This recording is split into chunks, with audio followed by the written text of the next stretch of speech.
So modern day Central and East Europe uh, is is dominated in many ways by the politics of the European Union.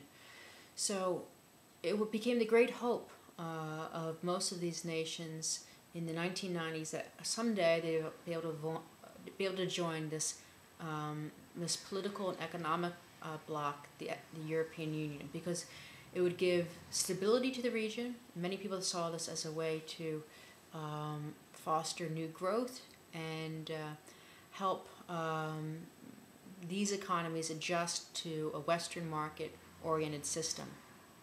And many of these nations first joined military alliances, though, with NATO. And this happens in the late 1990s and early turn of the 21st century. Then European Union came to the area once these nations modernized. So if we look at who's in the European Union today, almost all these places are. So, for example, all the Baltic nations, Estonia, Latvia, Lithuania. We have Poland, Hungary, Czech Republic, Slovakia, Romania, Slovenia, Croatia, and the former Yugoslavian regions that are left are all trying to make that happen as quick as possible. And this is a leverage against Serbia today to keep nationalism at bay by pushing them with kind of carrot and stick formation to we'll give you EU, you can be an EU member state if you follow these rules and such, and then you get the benefits of that. A lot of money gets poured into this region when you become part of the EU. Just recently, Serbia had a breakaway of Kosovo, and Kosovo is now a new nation for the first time, with the capital at Pristina, and this is really because of the presence of NATO still in Kosovo for this to happen, and with Serbia under threat of military action if it were to move against Kosovo. Just recently, and what the future will bring to this region, we don't know, but Serbia seems to be pushing towards the EU, so those right-wing nationalists are being sidetracked at the moment. Again, what will happen is uncertain at this point.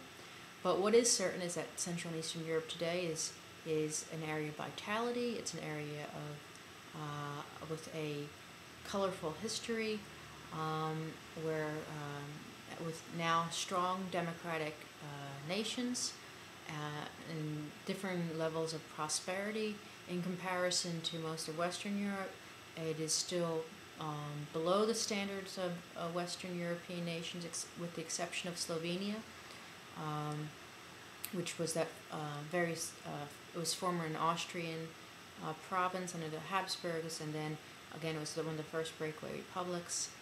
Had a strong, and it's this tiny little alpine nation with strong investment from Italy and modern-day Austria. But the region is now part of the European Union, and then therefore part of the European Union bloc, which is the second largest economic bloc on the planet, or in terms of economic power, with the United States being the leader. The largest competition in the world is the EU, and many of these nations are modernizing and cleaning up the problems of the Soviet Union, but they have also that legacy of the time period of the Soviet Union, and those memories are being dealt with because again, it worked through collaboration and cooperation of local populace. So it was maintained not by a gun; it was maintained by neighbors whispering against neighbors, and so that legacy is still there as well. And how these people look at their own history will determine their future. And there is a rise of nationalism in the region, right-wing nationalism at the moment. Last time I was in Hungary, I saw some of these formations, and they've gained some footholds with the poorer communities. And If the EU is successful at boosting or bolstering these economies, then those interpretations of their history tend to quiet, and prosperity kind of in many ways makes history less important. When there's a rise in poverty, then history becomes all too important in much of this region. When right-wing nationalism began in Kosovo, the banner that was hung, the banner that was sung to, was the Battle of Kosovo in 1389. So what were they talking about in 1990s, talking about the Battle of Kosovo? Well, it was the glorious Serbs and their defense of Christianity against the Turks. Well, they just interpret that the glorious Serbs and their defense against the Muslims trying to dominate their population, or etc. So history is used as a tool, as a weapon in this region, and as in any nation. That's how it works. So I hope you've enjoyed this course, and I hope you've learned something about this region that you didn't know about prior to it, and I hope you're able to see the commonalities among the people.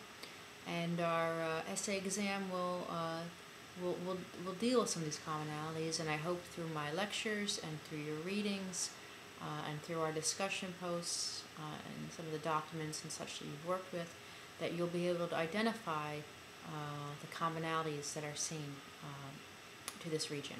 So I wish you the best of luck, and I hope you have a chance to visit this area one day if you haven't done so already. And there's much more to find out and much more to read. And the CEAS department at WVU is making more courses and more offerings and more trips, and I hope you have a chance to participate in one of those things in the future. So good luck, and thank you.